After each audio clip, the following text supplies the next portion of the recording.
Hello everyone, this is Colin once again, making another video rebuttal to Ahmed's Quran 3. The topic of this rebuttal is called Slew the Whole World, number 91. Now, this is going to be another brief response because I'm going to let my sources speak for themselves, excuse me. This video essentially, there's a lot of random things in this video, but the main focus of it is the idea that the user accuses Muhammad and Muslims for quoting a passage in the Quran that is addressed to the children of Israel, but he's saying that most Muslims only quote that we ordained for the children of Israel that if they took the life of one person, it would be as if they killed all of mankind, and if they saved the life of one, it would be as if they saved all of mankind. Now, the thing is that the user makes a big stink about this and says that Muslims should not be quoting this verse the way they are because actually this is not directed at Muslims, this is directed at the children of Israel and the children of Israel alone. Now, he says that therefore this is not a commandment given to Muslims, this is strictly for the Jews, and the person who I'm refuting here, he misunderstands the nature of the Quran and the way Muhammad presented the Quran.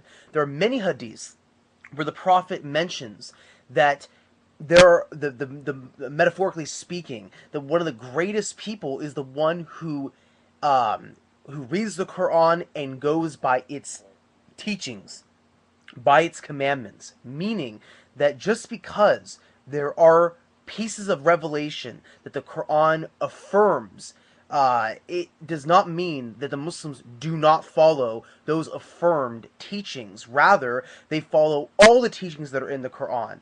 There is no cherry picking. Muslims follow the teachings of the whole Quran because it is all the Word of God. It is all the last revelation. Everything contained in there is legitimate teaching according to Muslims, so they follow all of it.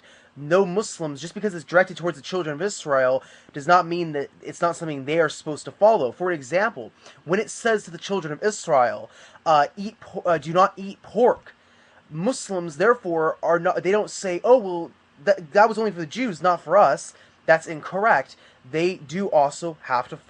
They cannot eat pork as well, and so therefore, there's no limitation for this. This is essentially the idea that it is a teaching for all of mankind, and this is what the hadiths and this is what the Prophet Muhammad mentioned with regards to what the Quran is. Now, you mentioned in your video that this has been hijacked by rabbinical and Mishnah or Midrash teachings of the rabbis. You say that this is not a story that is unique. Well, I've posted in my description area a link to Islamic Awareness is a direct link to a direct article that talks about the story in the Quran about about Cain and Abel, and the article is called "On the Sources of the Story of Cain and Abel in the Quran," and it was thought by many Orientalists that this story was hijacked by Jewish sources. Now, according to this article, Orientalists rethought their theory and actually are thinking that the rabbis hijacked the story from the Quran. But anyway, I will let my sources speak, and so please go to the description area and check out this link from IslamicAwareness.org where they refute the concept that this was hijacked by rabbinical sources, and that this is actually a unique story that is found in the Quran. And so I hope that you enjoy this video and enjoy the link. Peace be with you all.